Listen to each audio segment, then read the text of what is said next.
En un video anterior a este expuse el ayuno y lo sustenté con los 49 versículos que encontré que nos explican cuáles son las motivaciones y para qué es el ayuno. La idea era que las personas pudieran entender bíblicamente cuál es la manera o la disposición que de nuestra parte debe haber cuando queremos nosotros acercarnos a Dios a través de su ayuno. Y este video lo he tenido que hacer por el siguiente testimonio que alguien me envía, donde me dice que después de 40 días de ayuno para que Dios obrara en ella, no solamente funcionó para eso, sino que también restauró su matrimonio y que además de eso, ella también llevó a su mamá y a su hermana a los pies de Cristo. Y obviamente esto explota la cabeza de muchos que quieren saber cómo fue el tipo de ayuno que hizo y qué le pidió a Dios. Claro. Ay, ¿o será que lo que ella estaba diciendo cuando dijo que ella llevó no solamente a su esposo, sino también a su familia a Cristo, se refería es que los logró meter en las bancas de una iglesia? Porque no ha entendido que Dios no habita en templos hechos por hombres y que nosotros somos los templos que Dios quiere que el Espíritu Santo more en ellos. Puede ser.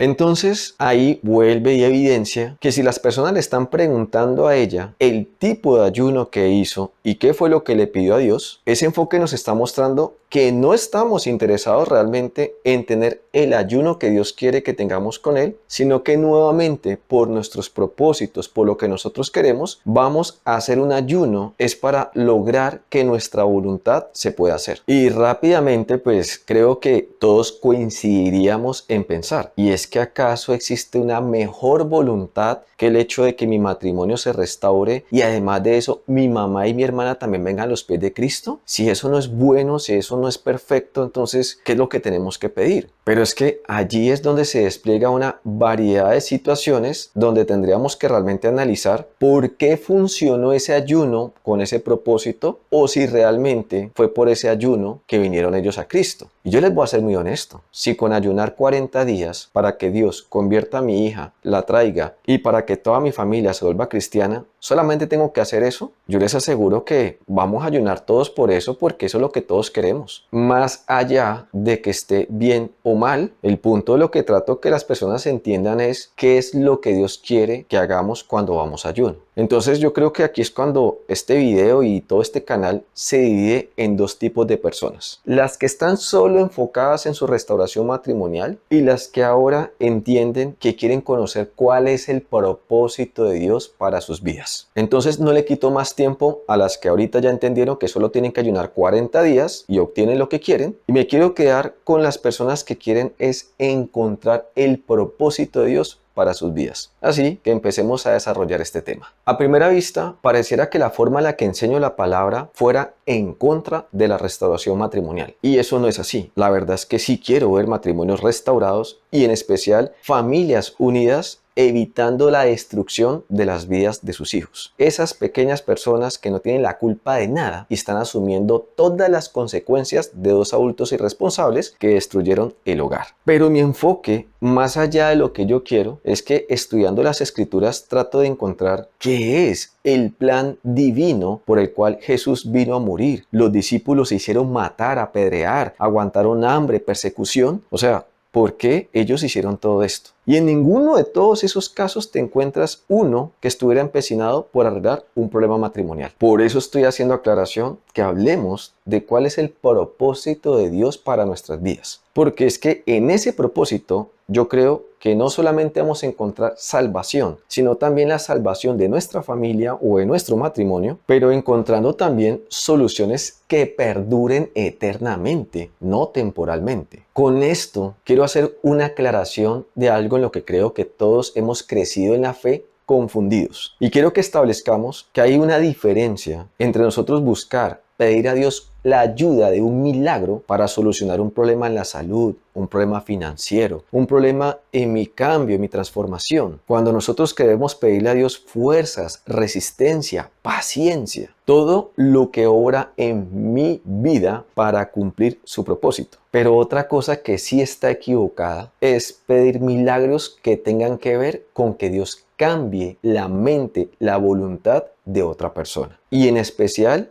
si esto se trata de amor, de que otro me vuelva a amar. Y con esto no estoy diciendo que Dios no pueda cambiar una mente, un corazón de una persona, sino que lo que Dios está esperando es que esa persona elija, decida querer un cambio, una transformación, llegar a un verdadero arrepentimiento. Desee conocer ese propósito de Dios para cumplirlo. Dios quiere que las personas decidan amarlo y obedecerlo de corazón, por voluntad propia, en ningún momento por una obligación. Y Dios puede interceder rompiendo el velo espiritual de alguien, poniendo en sus corazones tanto el querer como el hacer. Pero sigue siendo la voluntad de esa persona arrepentirse y querer obedecer a Dios. El cambio y el arrepentimiento de una persona debe empezar porque alguien lo quiere desde adentro, no porque desde afuera estamos insistiendo en que le suceda. Y claro que hay milagros que a simple vista podemos evidenciar que no tienen nada que ver con la voluntad de Dios. En cierta ocasión, cuando yo conocí un matrimonio que estaba muy mal, una de las razones que ambos pensaban que era el problema del matrimonio era lo financiero. El tipo que andaba loco en el mundo con problemas de alcohol, de drogas, de prostitución, estaba quebrado porque precisamente se había malgastado su dinero en apuestas y lo había perdido. Y con dineros que consiguió ilícitamente, compró una mercancía para meterla en el país por contrabando, quiere decir, sin reportarla, sin pagar impuestos. Ese container traído de Panamá, metido por alguno de estos puertos, resultó ser que se perdió. Y cuando eso se perdió, esos eran los últimos ahorros y prácticamente la esperanza para salvar las finanzas y las necesidades de ese matrimonio. Y pues sí, se perdió ese container y por 8 meses que íbamos a esa casa para hablar de problemas matrimoniales, de acercarse a Dios, el tema y la chilladera se basaban en la pérdida de ese container. Y pues nosotros pidiéndole a Dios una respuesta, una ayuda para que ellos pudieran tener de a dónde sacar ese dinero, pues resulta que un día llaman a este tipo a decirle que el container había aparecido. Y sí, fue el tipo a recibirlo y encontró que todo estaba en orden y que además la persona que se había desaparecido por esos 8 meses le encimó una mercancía extra en manera de una disculpa porque se había tenido que esconder porque la autoridad lo estaba buscando. Entonces, pues, esto fue un milagro, que ese container apareciera, que esa plata no se perdiera. Para él fue un milagro que Dios lo estuviera prosperando, pues, en las necesidades de su hogar. Para Pau y para mí, pues, como algo contradictorio, que uno se queda pensando cómo puede ser que este milagro haya sucedido. Y a la final, esa familia, de estar tremendamente endeudada en la quiebra, 6 años después, al día de hoy, se podría decir, están súper bien parados financieramente.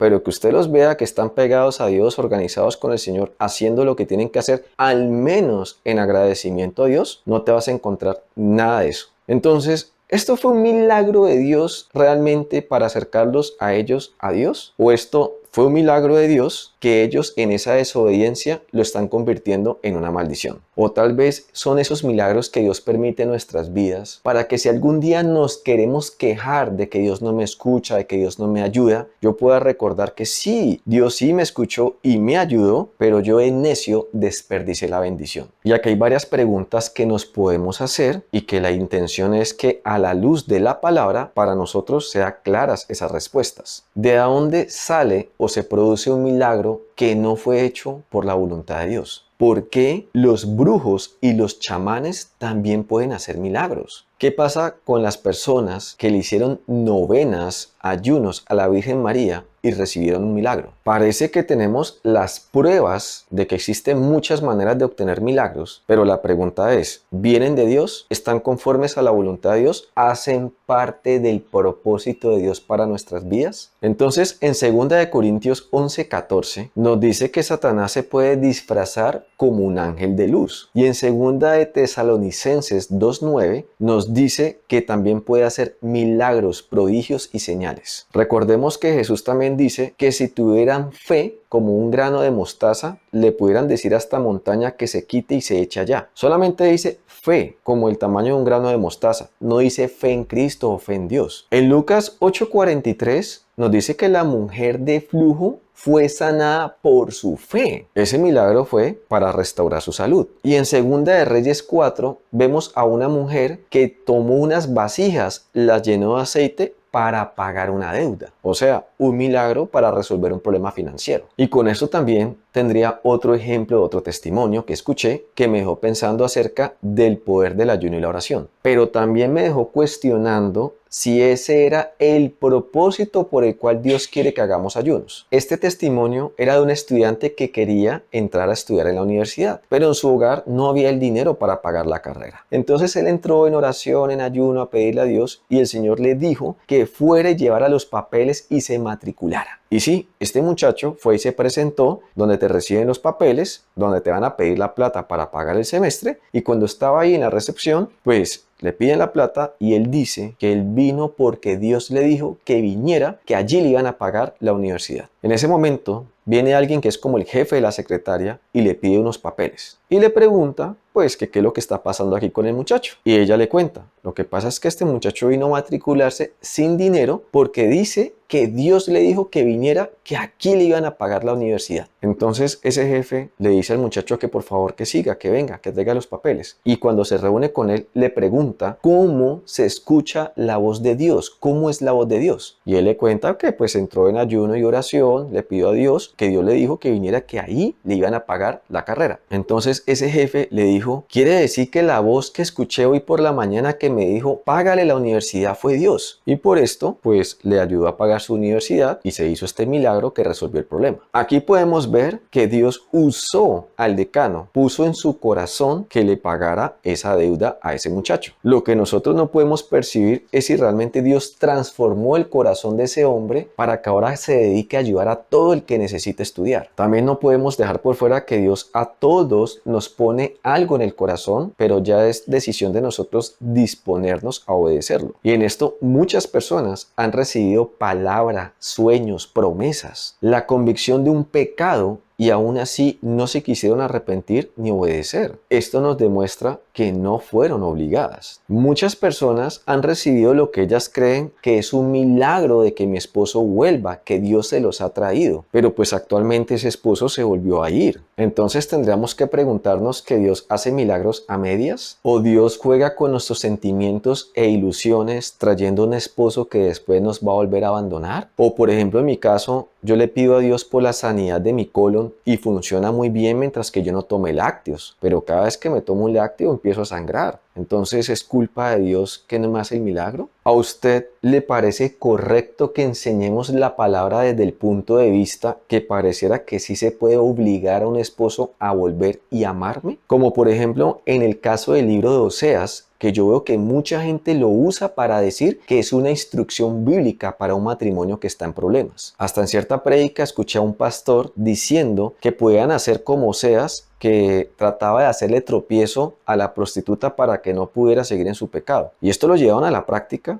donde un esposo que sabía que su esposa le estaba siendo infiel con alguien de la empresa, él fue y la evidenció delante de todo el mundo y toda la familia, para que todo el mundo saliera como a decirle lo equivocada que estaba, lo que estaba haciendo mal, como que al menos ella por vergüenza dejara ese pecado y volver a su matrimonio. Pero la realidad es que no pasó así, porque muchas personas, como tienen rabo de paja, también cometen pecados o solamente viven una moralidad superficial, pues prefirieron quedarse callados o no insistir mucho. Además, que las personas que lograron insistirle a un necio para que cambiara de parecer, para que se arrepintiera, tampoco lo han logrado. Pero ¿sabe? Lo que sí logró ese hombre en esas fuerzas de la carne, en ese espíritu del mundo que es más destructivo que realmente restaurador, lo que logró es que esta mujer más rabia le cogiera y lo repudiara, porque ahorita había dañado su reputación, había metido una cantidad de personas al matrimonio que no le importaban el problema, y que además de todo esto intentara obligarla a volver cuando ella no quería. La verdadera enseñanza del libro de Oseas, cuando lo leemos todo y además tenemos el contexto de los libros antes de Oseas, nos damos cuenta que lo que Dios le pidió a Oseas que hiciera de tomar a una prostituta es más para hacer una analogía, un ejemplo de cómo Dios con toda su santidad había escogido al pueblo de Israel, que era una infiel, adúltera y fornicaria. Como Dios en ese amor tantas oportunidades le había dado y cómo Israel insistía en ofenderlo a él. No tiene nada que ver realmente para que nosotros lo usemos como una táctica para nuestro matrimonio. Y si realmente esto es verdad, que la instrucción de Oseas es para el matrimonio, ahí habría un problema, porque entonces lo que está pasando, que Dios le pidió a Oseas que tomara una prostituta como un ejemplo matrimonial, contradeciría cuando Jesús nos dice que no nos unamos en yugo desigual. Y lo que pasa es que como la gente mezcla versículos de la Biblia pero no entiende los contextos, aquí es cuando alguien sale y me dice, pero en 1 Corintios 7:10 nos dice que la esposa puede santificar por su testimonio al esposo incrédulo. Pero vuelve y juega.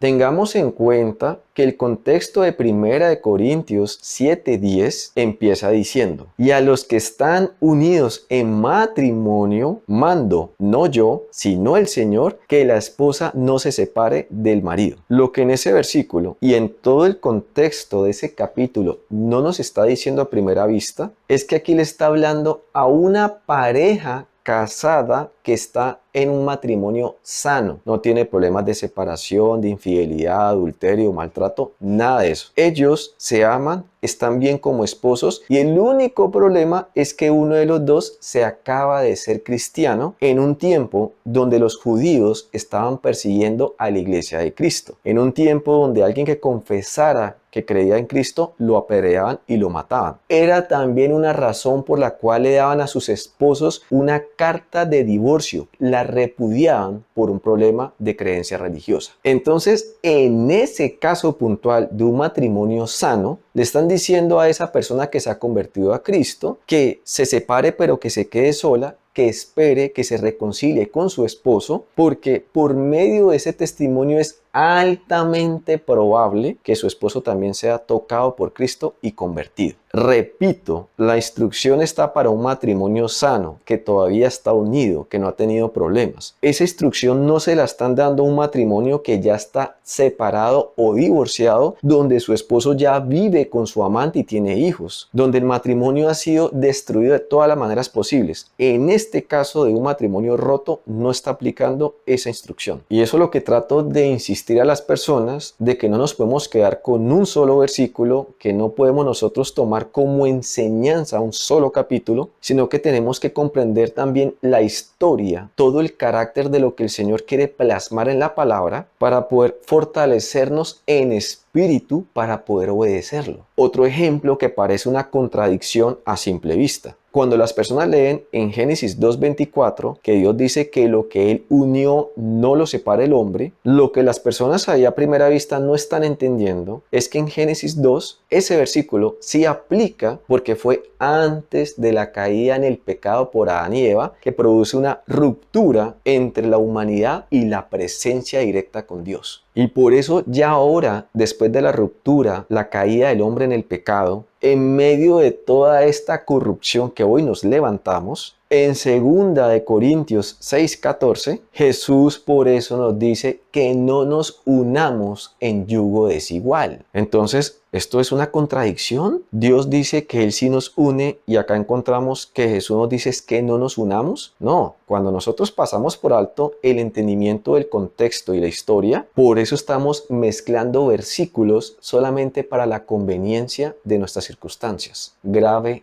error. El punto realmente es que en Génesis 2 nos está mostrando lo que era el plan divino de Dios para el matrimonio antes de la ruptura. Y en 2 Corintios es que Jesús nos está mostrando como que en medio de toda esta problemática que tenemos por el pecado original, nos está llevando a entender cómo minimizar esas consecuencias que van a impactar, van a destruir también nuestro matrimonio. Y esa es una pregunta que me encantaría si por favor me la responde en los comentarios. ¿Tú consideras que un matrimonio debe mantenerse unido porque logremos obligar al otro a estar conmigo o porque realmente ambos queremos estar juntos? Hay amor. ¿Qué piensas tú de eso? ¿Cuál debería ser la razón para seguir unidos? Por favor, no te olvides de dejarme tu respuesta en los comentarios. Por otro lado, tengo casos donde una esposa en esa desesperación amenazó a su marido que si no volvía, ella se iba a matar. Y ese esposo, muy asustado y convencido de esas palabras, volvió con ella. Y ahora ese esposo